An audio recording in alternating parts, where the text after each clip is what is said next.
Tá bom, nós estamos na lição 2 da nossa revistinha, A Natureza Humana.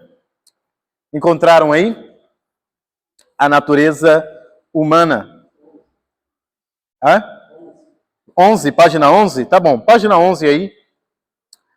E eu faço de novo a pergunta, alguém ficou com a revistinha do guia do professor?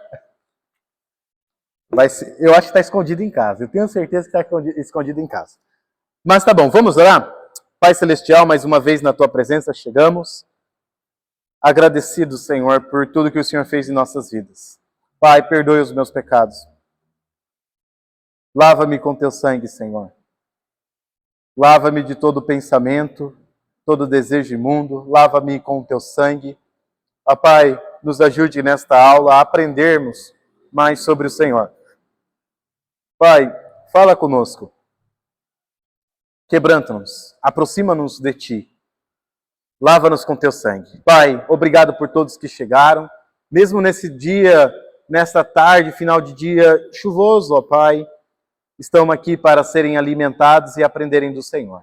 Alguns com um dia cansativo. E obrigado pela fidelidade do Teu povo. Pai, obrigado porque o Senhor tem trabalhado nessas vidas. Alguns não puderam chegar, talvez por imprevisto, talvez por algum problema ou algum compromisso, que o Senhor esteja com cada um desses. Ó Pai, aviva-nos através da Tua palavra esta noite. Pai, quebranta-nos e nos traz para perto de Ti. Pai, novamente eu peço, limpa-me de todo o pecado que o Senhor conhece que há em mim. Lava-me com Teu sangue. Em nome de Jesus. Amém. Tá bom? Nós estamos na lição 2, a natureza humana. Nós, como igreja, temos dedicado alguns meses estudando doutrinas. Nós já estudamos a doutrina da Bíblia, bibliologia. Nós já estudamos a doutrina do ser de Deus, a teontologia. Nós já estudamos a doutrina do Espírito Santo, a pneumatologia. E hoje nós estamos estudando, como se chama a doutrina? Antropologia, que é a doutrina do homem. Na semana passada nós falamos sobre a criação do homem. E hoje nós vamos falar aí sobre a natureza do homem. Irmãos, essas revistinhas a revista que nós estamos estudando é uma revista básica, tá bom? Não é avançada, não é uma teologia avançada. Então, a parte legal dela é que ela simplesmente cita algumas informações que nos estimularão a estudar no futuro, tá bom? Então eu aconselho os irmãos, aqueles que têm um tempo aí disponível, a investigar, a estudar com a profundidade, tá bom? Bom, tem aí os textos básicos aí, Gênesis 2, vamos abrir nossas Bíblias para lá. É o nosso texto básico, Gênesis 2, versículo 7. Gênesis 2, 7. Assim diz a palavra do Senhor, Gênesis 2, 7. Então formou o Senhor Deus ao homem do pó da terra, e lhe soprou nas narinas o fôlego de vida, e o homem passou a ser alma vivente. Ok? E aí tem os outros textos que os irmãos podem aí estudar. Tem o texto devocional, que trata sobre a queda do homem, se os irmãos aí quiserem aí aprender sobre esses detalhes aí, tá bom? E os textos devocionais aí, a leitura da Bíblia diária, tá bom? O alvo aí das nossas lições, saber, entender a importância da responsabilidade quanto à vontade e à consciência própria. Desejar submeter a vontade e a consciência de Deus. E a consciência a Deus. E observar atentamente os elementos que o caracterizam como ser humano, objetivando adequá-los ao padrão dado por Deus. Na lição passada, estudamos o homem quanto à sua formação, sua origem, constituição e finalidade. Vimos que o homem era formado de onde? Do pó, ok? E também do fôlego. Deus soprou o fôlego de vida nas narinas do homem. Nessa lição vamos observar algo interno, subjetivo, ou seja, abstrato, sujeito ao próprio homem, e intrínseco, que faz parte da essência de alguém, ou seja, aí do ser humano. Que elementos nos caracterizam como tal, diferente de outros seres criados? Dois componentes do ser racional nos devem chamar a atenção: A vontade e a consciência. Agora, na sua opinião, né, o que é vontade para você? O que é a vontade para cada um de nós? O que é vontade? É engraçado quando a gente vamos fazer essas perguntas, né?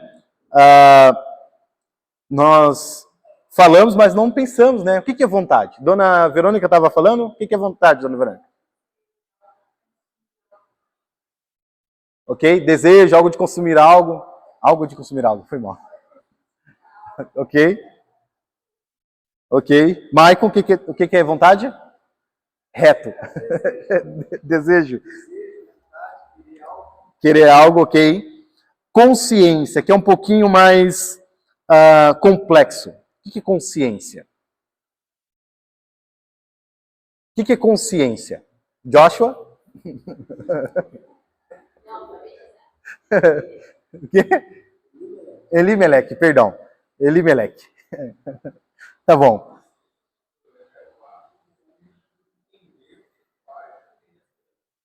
Entender o bem que faz a bem a si mesmo?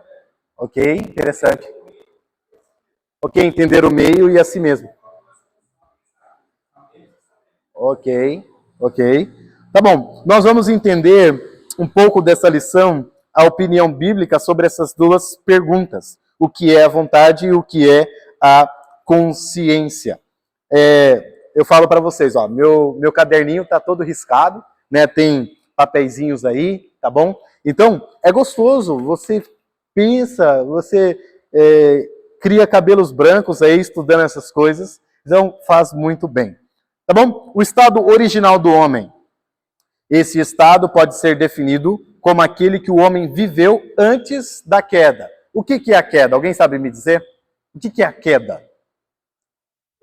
A queda é o dia que Adão pecou, ok? Então, só explicando alguns termos teológicos aí que os irmãos verão com frequência. Então, esse estado pode ser definido como aquele que o homem viveu antes de Adão pecar, no jardim do Éden.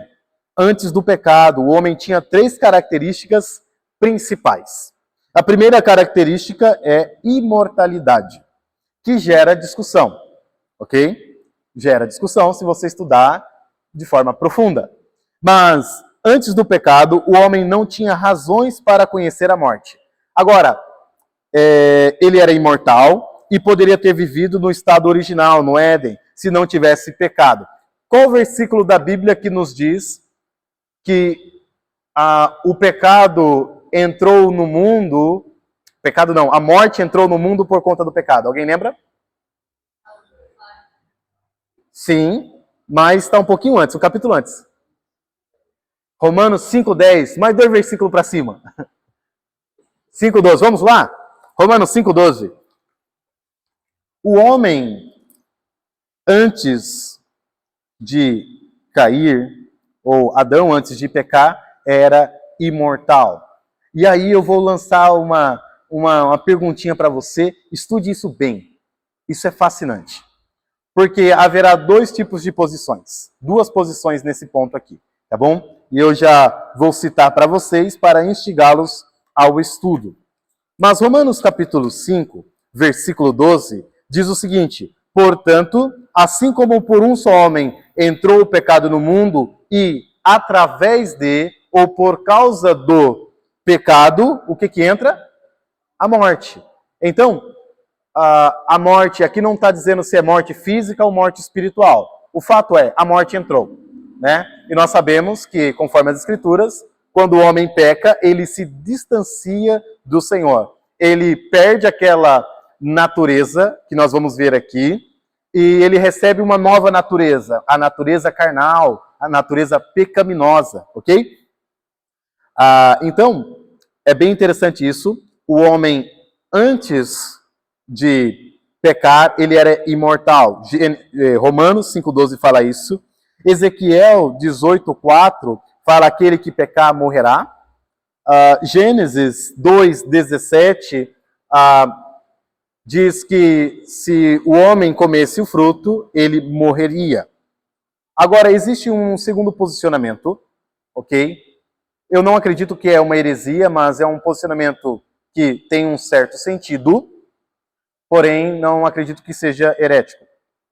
Que é o quê? Que acredita, ou acreditam, ou pelo menos o autor que eu li, acredita que na realidade não dá para definir quando o homem pecou, quando a morte entrou no mundo, que o homem não era imortal. Não sei se entenderam, né? Deixa eu reformular, porque essa frase eu não escrevi aqui. Para o autor Kidner, ele vai dizer o seguinte, Gênesis 2,17. Eu preciso ter a Bíblia na mão, senão eu vou falar heresia. Gênesis 2,17. Sem Bíblia na mão, eu acabo falando heresia. Gênesis 2,17 diz o seguinte, mas da árvore do conhecimento do bem e do mal não comerás, porque no dia em que dela comeres, certamente morrerás. Então, para que uma pessoa morra, né, ou o que nós acreditamos é que o homem era imortal, certo? Para o autor Kidner, esse versículo não diz necessariamente que o homem era imortal, que ele era mortal, porém, por estar com Deus, ele não conhecia a morte. E a partir do seu pecado, ele passa a conhecer a morte, ok? Então, a posição de Kidner, ele vai dizer que o homem, esse versículo não necessariamente prova que o homem era imortal antes do pecado. Ele poderia ser um ser mortal, porém não conhecia a morte por causa do pecado. Ele vai conhecer a morte depois do pecado. Entendeu? São duas opiniões, ok? A opinião a que nós defendemos em grande maioria, acreditamos que o ser humano era imortal antes da queda. E a outra opinião é que não necessariamente o homem era imortal. Conseguiram compreender? Mais ou menos? Posso dar prova nisso? Pastor, se o senhor explicasse certo, poderia, né? Ok? Alguém tem alguma dúvida ao comentar sobre essas duas posições?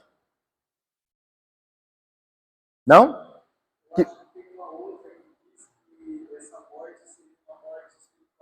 Sim, é a que nós defendemos, morte física e morte espiritual, né? Que é o distanciamento. A morte é isso, é separação, né? Mas estaria inclusa nessa ideia após o pecado, que o homem morreria tanto fisicamente quanto espiritualmente. Pastor Jorge?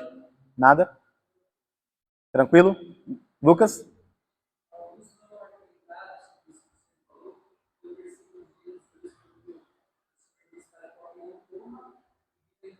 Ok? Aham.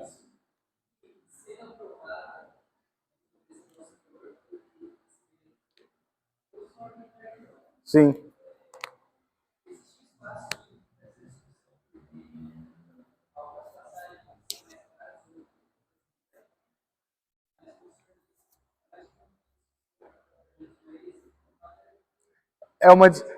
Exatamente. É legal, porque quando você estuda isso, não é necessariamente uma heresia.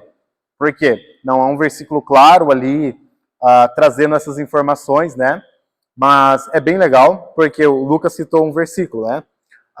Se havia a árvore da vida que traria vida eterna para o homem, então provavelmente o homem não era imortal lá no início. Isso é uma opinião. A outra opinião é que nós acreditamos, ou que alguns teólogos, por exemplo, como Risby, provavelmente Riley e outros que devem existir aí, acreditam nesse ponto, tá bom? Da imortalidade do homem antes da queda. Eu só queria trazer citar essa discussão, e não é uma discussão, é só acrescentar conteúdo na aula, para você ver que quando nós lemos corrido, né, só ler. Aí você fala, legal. Mas quando você para pensar, começa a pensar, fala, olha só, não parei para pensar nisso, ok? Então, uma teologia bem gostosa por causa dessas coisas, tá bom? Continuando o nosso texto lá, Gênesis retrata essas características quando usa a árvore da vida como símbolo da imortalidade. Deus retirou do homem a possibilidade de tomar do fruto da árvore da vida e continuar imortal. Gênesis 3, 22. Esse ato de Deus de proibir, de expulsar o homem do Éden, é um ato de misericórdia. Gênesis 3:22 vai falar do ato de misericórdia de Deus em relação ao homem. Então disse o Senhor Deus: eis que o homem se tornou como um de nós, conhecedor do bem e do mal. Assim que não estenda a mão e tome também da árvore da vida, e coma e viva eternamente. Russell Shedd, ele vai falar que isso é um ato de misericórdia por parte de Deus. O Novo Testamento também coopera para a nossa compreensão quando Paulo, em Romanos, deixa claro que a morte é o salário do pecado. Letícia, qual era o versículo? Romanos qual? Romanos 6, alguém lembra? 6:23, vamos abrir lá? O salário do pecado é a morte. O salário do pecado, um ótimo versículo para evangelismo, é um dos versículos que nós decoramos para evangelizar, porque o salário do pecado é a morte, mas o dom gratuito de Deus é a vida eterna em Cristo Jesus, nosso Senhor. O que nós podemos entender em resumo com esse parágrafo? Irmãos, o homem não conhecia a morte antes do pecado. Fato. A morte é consequência do quê? Conforme quem? Conforme o quê? Conforme as Escrituras. Ok? Então, por mais que haja discussões por aí fora, nós devemos o quê? Conforme as Escrituras. Sei lá se o homem era imortal ou não, mas eu sei que a morte entrou no mundo por causa de um homem, e esse homem era Adão. Ok? Aqueles que pecarem, o que eles merecem? A morte.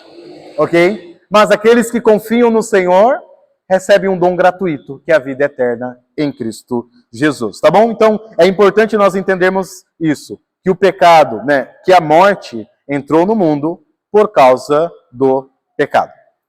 A segunda característica aí do homem antes do pecado, de Adão antes do pecado, era a inocência. O homem não conhecia o pecado nem conceitualmente, nem na prática. Sua moral era limpa e pronta para estimular a prática da justiça. A consciência não tinha trabalho nenhum, porque o homem não tinha nada que consertar ou pedir perdão. Então, o homem era como uma criança, sem maldade, sem qualquer pensamento pecaminoso. A terceira característica do homem antes da queda, também chamada de santidade ali, chamada de justiça original, significa capacidade de andar na justiça. Agora, alguém lembra o que é justiça, segundo as Escrituras? O que é justiça? Tem alguns significados, mas você tem que ler a minha mente para saber o que eu estou pensando. Retidão. Michael, vai lá, reto. Ok? O que é justiça? O padrão... Não, eu nunca mais vou esquecer isso do Michael, tá bom? Já tem uns meses que eu faço essa piada com o Michael. Mas justiça é o padrão de Deus, ok? Justiça, nesse contexto, é o padrão de Deus. Então, significa que a santidade é a capacidade de andar no padrão de Deus. Adão tinha essa capacidade, uma vez que ele não tinha pecado. Quer dizer, na vontade de Deus em todo o tempo. Então, Adão tinha essa capacidade de andar na vontade de Deus, no padrão de Deus, em todo o tempo. O homem, antes da queda, tinha a capacidade de cumprir exatamente o propósito que Deus havia planejado. Uma das evidências que temos dessa santidade do homem com Deus era a livre comunhão que Adão e Eva tinham com o Senhor antes da queda. Lá em Gênesis 2:8, também 15-17 e versículo 19. Tá bom? Bom, então o autor ele apresenta 3 características do homem antes do pecado. 3 características que Adão tinha antes do pecado. E aí ele vai passar para o segundo ponto, que depois você vai ver que o autor vai falar que isso, nas rodas teológicas, gera debate. O conceito bíblico da vontade humana. A irmã Verônica falou que a vontade humana é um desejo, ok? Alguém compartilha desse mesmo pensamento? Erga sua mão. Vontade é desejo? Pode? Não tenha medo de errar. Tá errado. É brincadeira. Ok? A vontade humana, o que é vontade? Se você pesquisar, a vontade está relacionada à decisão ou ao desejo. E aí o autor vai falar o conceito. Qual é o conceito bíblico da vontade humana? E conforme as escrituras, nós sabemos que o homem é livre. Ok? O homem pode escolher, o homem, se você vê nas escrituras, o homem desejando, o homem imaginando, o homem sentindo, ok? E agindo conforme os intentos, os desejos do seu coração. Então, um dos conceitos bíblicos da vontade do homem é que o homem escolhe, o homem tem vontade, o homem tem desejo, ok? Nós poderíamos falar sobre isso. Outra característica da vontade humana, segundo as Escrituras, é que após o pecado, o que aconteceu com a vontade humana após o pecado? Alguém sabe me dizer? Foi contaminada. Ok? A Bíblia retrata o homem como um homem que pode escolher, o homem que tem desejos, o homem que tem vontades. Ok? Você vê isso repleto nas Escrituras. E você também vê que esse desejo, essa vontade foi contaminada pela Sagrada Escritura, não, pelo pecado. Desculpa, gente, às vezes eu dou essas gafes. Mas a vontade do homem foi contaminada pelo pecado. Lá no nosso texto da nossa revista diz o seguinte: o homem perdeu o seu estado original e, como consequência, teve também sua vontade afetada pelo pecado. A vontade, porém, não é o único ingrediente do homem que foi afetado pela queda. Nossos sentimentos, nossa vontade, nossa forma de ver a vida, ok? Foram contaminados aí pelo pecado. Não só isso, também a criação em geral foi contaminada pelo pecado. Ok? Você vê aí os efeitos da natureza sobre o homem. O intelecto e as emoções também foram contaminadas. E uma coisa influencia a outra. Nosso poder de decisão pode ser influenciado pelas nossas emoções e também pelo que pensamos e cremos. Alguém poderia me apresentar um texto onde nos mostra que a vontade do homem foi contaminada pelo pecado?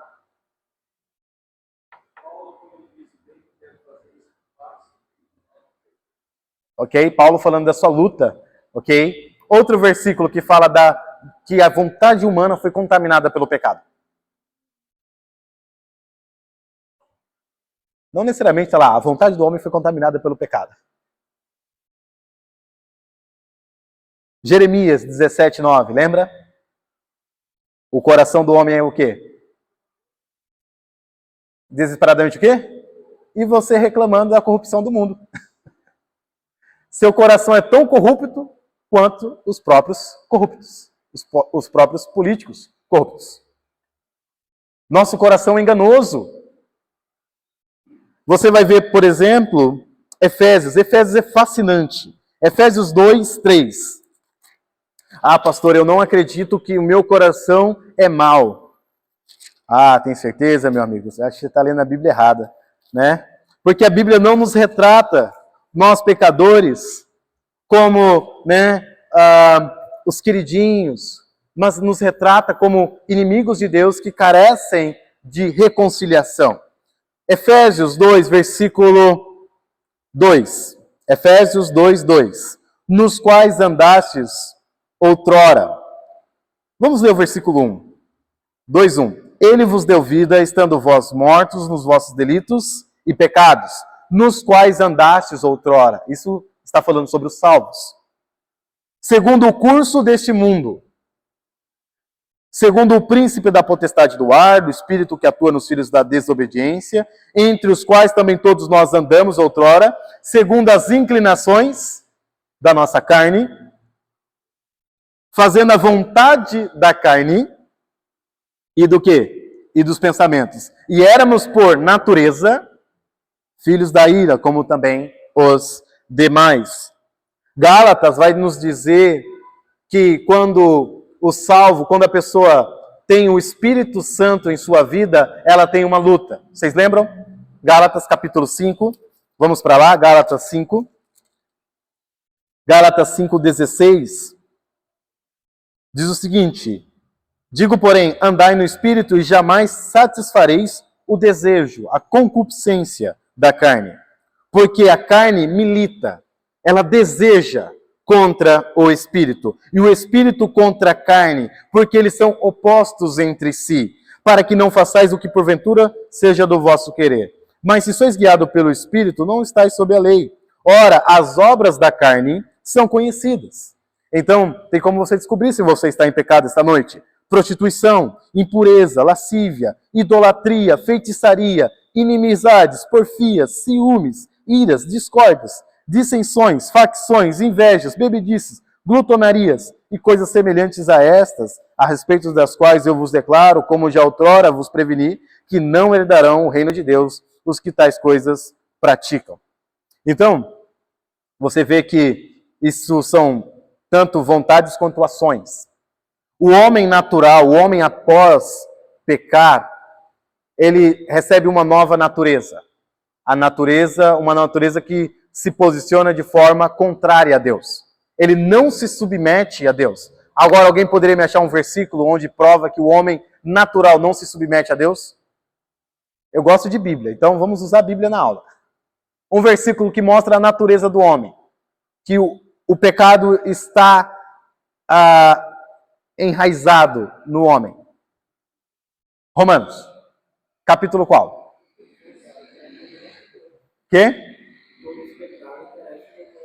Todos pecaram e carecem da glória de Deus. Agora um específico.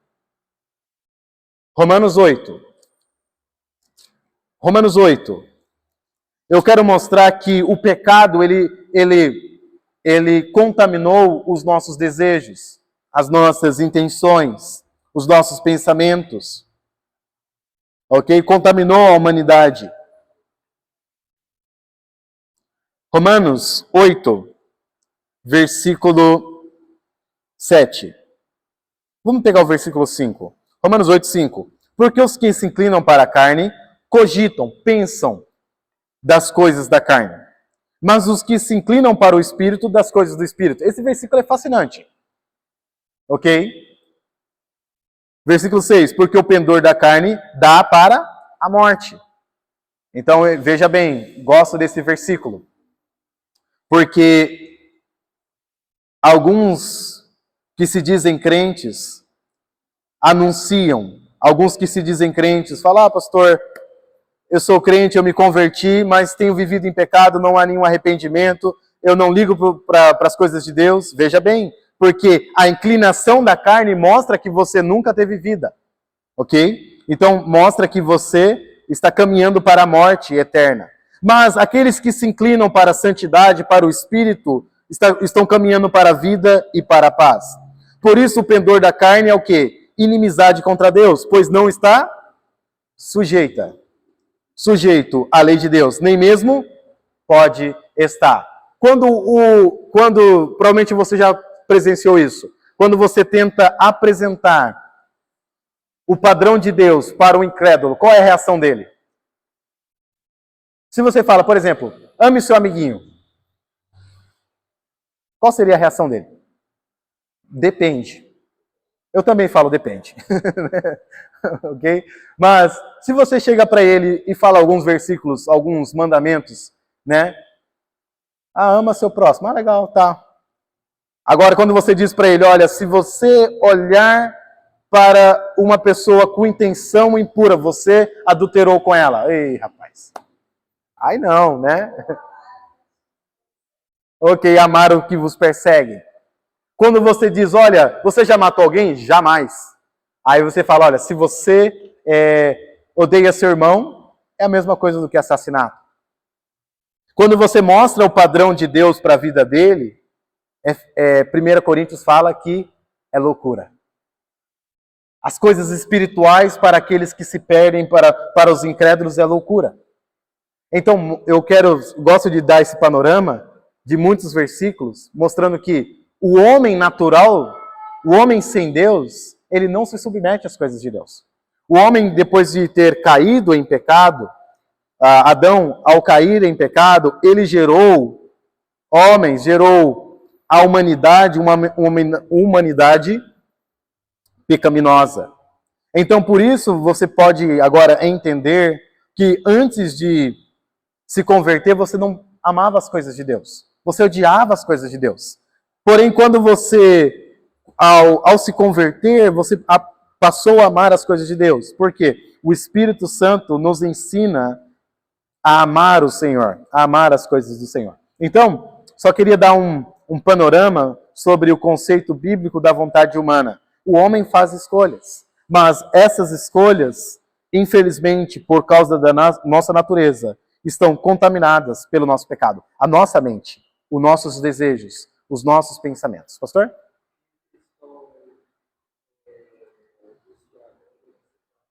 Interessante, uma pergunta muito boa. Eu acredito, biblicamente, que crentes podem se desviar. Eu já fui um desses. Se você pecou e você está longe do Senhor, você está desviado. Está desviado. Pode ser por um dia, você está desviado. A diferença que eu acredito, e eu sei que vai ter outros versículos que vão me pegar na curva, é na ação do Espírito Santo. Deus quebranta os nossos corações. Eu vejo, por exemplo, 1 João falando sobre a divina natureza, a divina semente, que aqueles que têm a divina semente não podem viver na prática do pecado.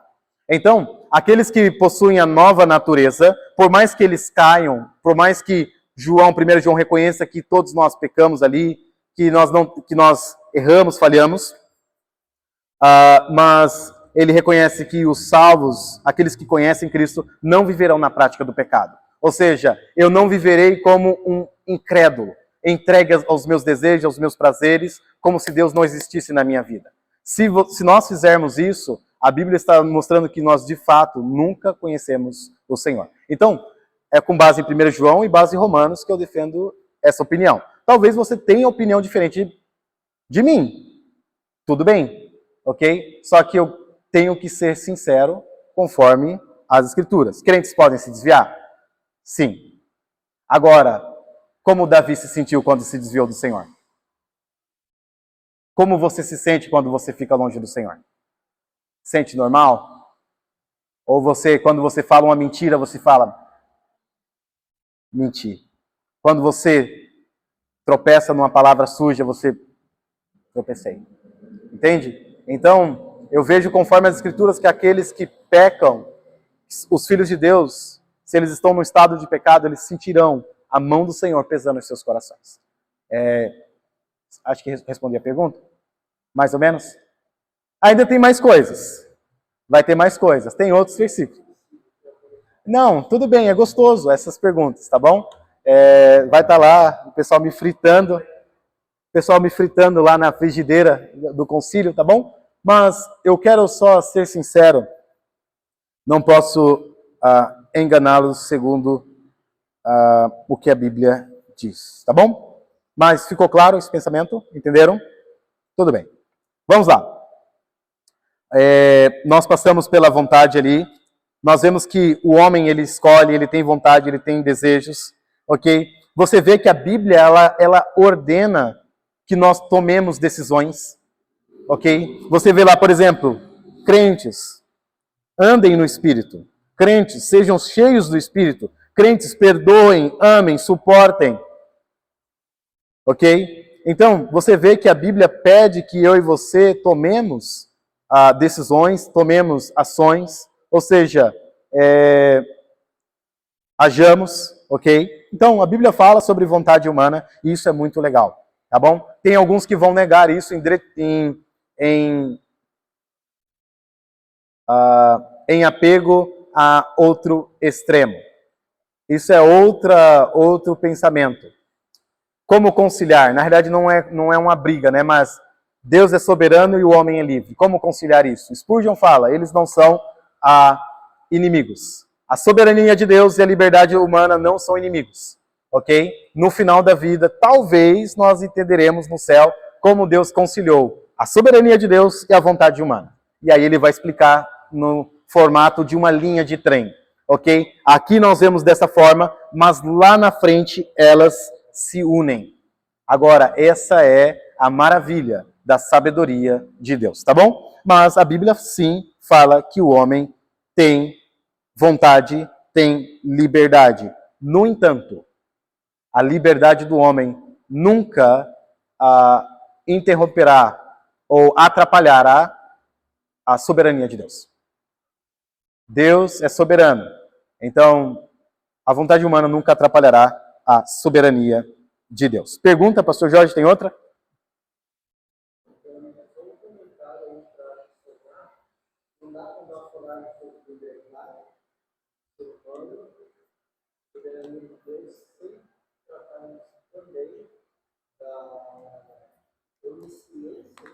Aham. Uhum.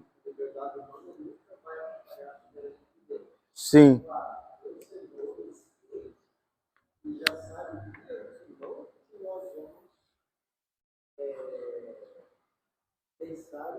Ok? Antes que a palavra venha à minha boca. Ok? Ok? Ótimo. A onisciência é um dos atributos de Deus que nós vimos em que aula? Na teontologia, né? O ser de Deus. Mas é legal. Se nós pararmos para discutir isso, isso dá um bom café da tarde, talvez uma vida toda discutindo, tá bom? Mas é gostoso. O que nós precisamos ser é humildes com o que a palavra de Deus diz. Não por apego a um pensamento, negar outra verdade. É pregar as duas verdades e falar, Deus sabe de todas as coisas, eu só tenho que pregar isso, tá bom?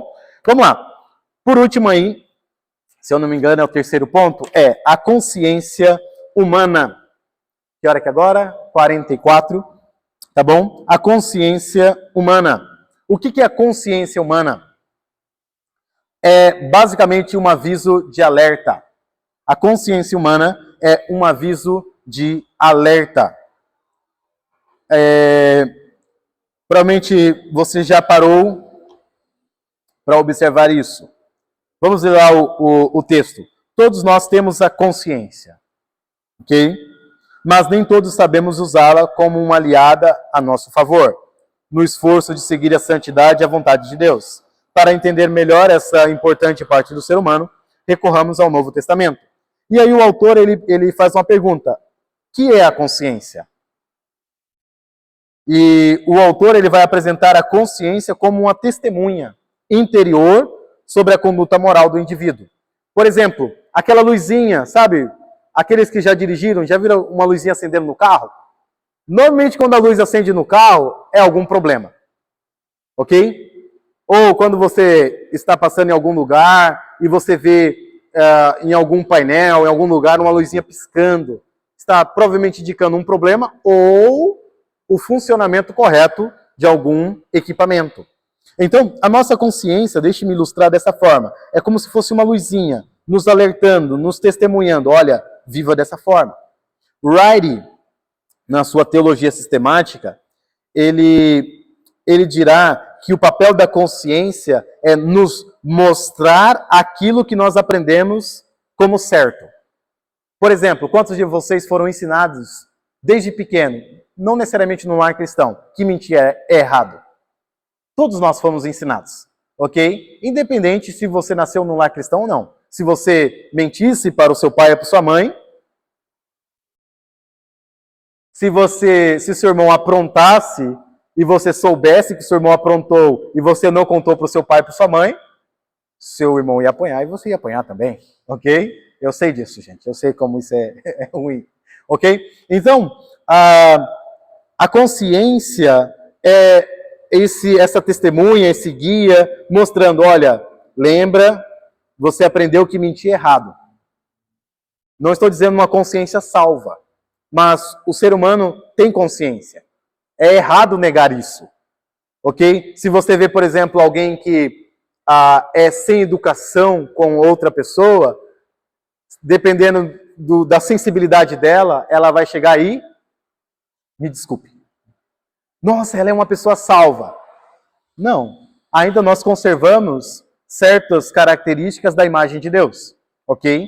Então é errado negar que o homem ele não tem consciência, ele tem consciência. Ele sabe quando está errado, ok? Agora, não significa por ele só saber que está errado, que ele é um salvo. Ele ainda precisa do perdão de Cristo, tá bom? é a parte do ser humano que provê testemunho interior sobre a conduta moral do indivíduo. Essa é a consciência. A consciência também tem a ver com o conhecimento de si mesmo, como o irmão Reginaldo falou. É a faculdade de discernimento da alma. Se eu fizer isso, papai e mamãe vai ficar triste. Se eu não fizer, papai e mamãe vai gostar. Então tem a ver com discernimento também. Agora, por que Deus nos deu a consciência? Deus dotou o ser humano de consciência para servir como unidade crítica a respeito do que é certo ou não. Nossa consciência, aliada ao conhecimento de Deus, nos lembra que somos quem somos e quais são os nossos deveres para com o Senhor. E aí, como pode se comportar a consciência? Que hora que é agora? Alguém tem horas aí? Falta 4 minutos, 5 minutos? Ok, beleza. Tá bom. Lembra, todos nós temos consciências, uma consciência. Quer saibamos usá-la bem ou não? Você já viu motoristas que agem de forma sem consciência, sem amor ao próximo? Que motorista sem consciência? Não pensou no seu coleguinha do lado? Nunca viu? Aquele que... No Sorocaba não tem pessoas que dirigem de forma que não pensam no seu próximo, que não tem discernimento. Olha, se eu furar o vermelho, não, ninguém vai passar, né? Ninguém vai passar. Se eu não der seta, o que poderá me acontecer? Seta? O que é seta, né? É esse negócio que vem no carro, que brilha, né? Não é só para usar no Natal, pisca-pisca, né? O pessoal acha que é só no Natal, mas não, é em todo momento. Então, tanto incrédulos como crentes têm consciência, eles possuem consciência. Mas, quando o crente recebe o Espírito Santo atua na nossa consciência. Nós começamos a estudar as Sagradas Escrituras e nossa mente começa a ser renovada. Lembra Romanos capítulo 12, versículo 2? Alguém lembra de cor? E não vos conformeis com este século, mas transformai-vos pela renovação da vossa mente. Ou seja, deixe que essa fé que agora vocês têm transforme a vida de vocês. Então, nós começamos a estudar as Escrituras, nós começamos a entender a palavra de Deus e o Espírito Santo começa a nos trazer a palavra. Mostra, olha, você deve amar, você deve perdoar, você deve ser santo. Então o Espírito Santo começa a trabalhar na nossa consciência. Mas esse trabalhar não é um trabalhar frio, porque Deus nos ensina a ter prazer nas coisas dele. Essa é uma das nítidas diferenças entre o religioso e o salvo. O religioso, ele faz coisas porque tem que fazer. Porque se eu não fizer, as pessoas vão me cobrar. Se eu não for para a igreja, o pastor vai me mandar mensagem. Se eu não orar, o pastor vai me cobrar. Se eu não ler a Bíblia, o pastor vai me cobrar. Se eu não for santo, o pessoal vai me levar para a disciplina da igreja. Não, irmãos. O Espírito Santo nos mostra que os mandamentos do Senhor não são penosos. E aí ele começa a operar na nossa consciência. Ele começa a nos mostrar, olha, você já falou com Deus?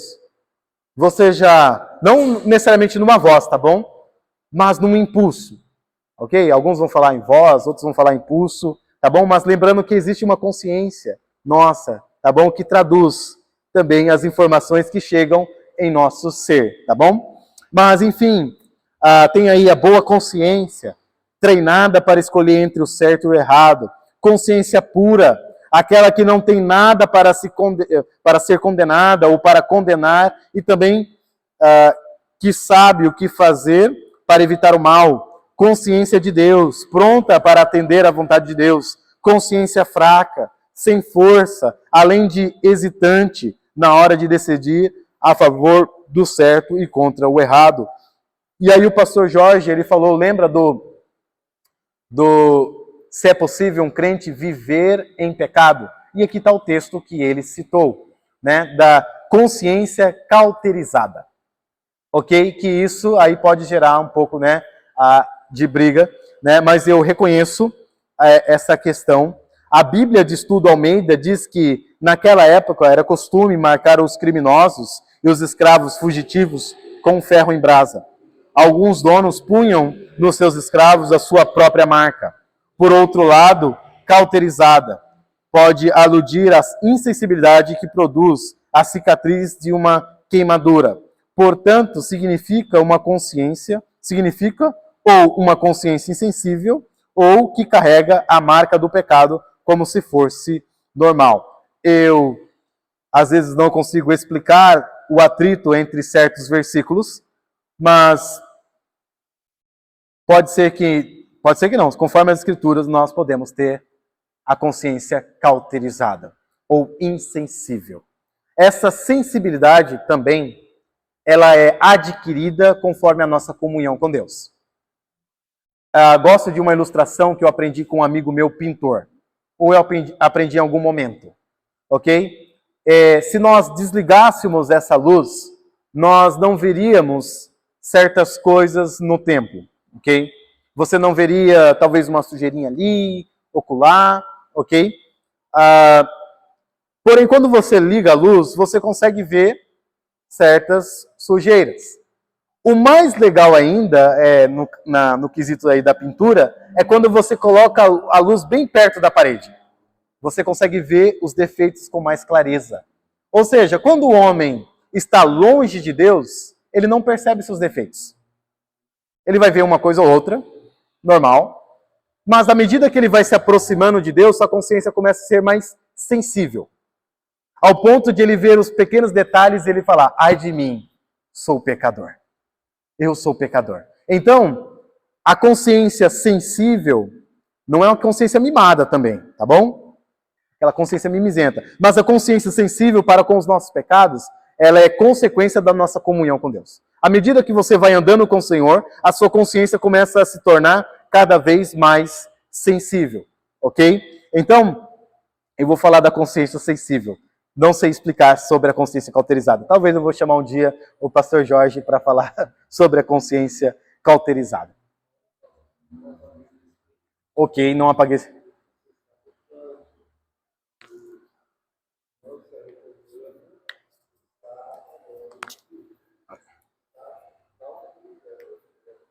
Olha só que interessante. Esse versículo, não apagueis o espírito. Vamos pensar no quesito de consciência, ok? Vamos supor, você tem que pedir perdão. Tá lá, aquela luzinha. Ok? Vou imaginar uma luzinha. Gosto de imaginar luzinhas. E aí, o Espírito Santo, agindo em nosso coração, nos mostrará. Peça perdão. Peça perdão para o seu irmão. Apagar o espírito é... Eu gosto de pensar dessa forma, me ajuda a interpretar dessa forma o agir do Espírito Santo. Então, muitas vezes nós apagamos o espírito. Quando o Espírito Santo está nos mostrando, arrependa-se, pare de fazer tal coisa, deixe de fazer tal coisa. E você, não, eu vou continuar. Mas é um bom assunto para um cafezinho. Temos quantos minutos? 1 minuto? Tá, acabou. Mas pode fazer a pergunta.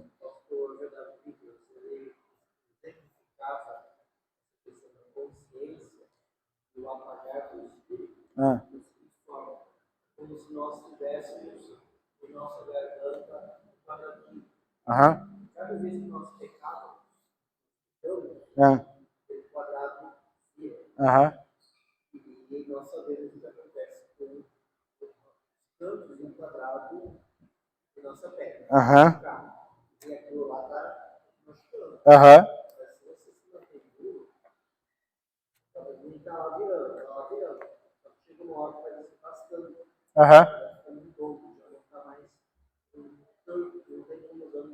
Uma hora vira uma bala.